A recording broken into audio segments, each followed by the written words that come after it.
तुम पागल हो गए हो। मैं अब तुम्हारी नहीं हूँ। मैं अभी खमीसे के निकाह में हूँ।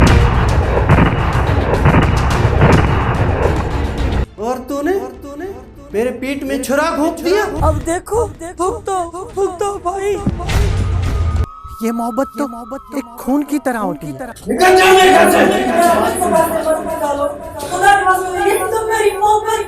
अपने बाप का सर पकड़ दे, बुलंद कर लिया।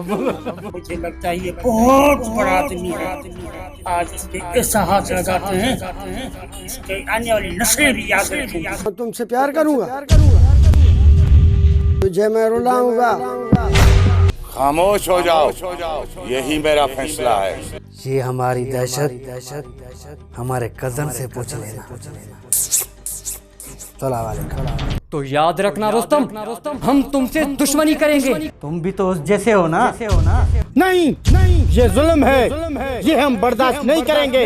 नहीं कामरान, ये शादी नहीं, ये नाइंसाफी है। सकून, तुम लोगों को सकून नसीब भी नहीं है। खुशबू, मैं तुमसे बेहद मोहब्बत करता हूँ। ये क्या बात कर रही है खुशबू?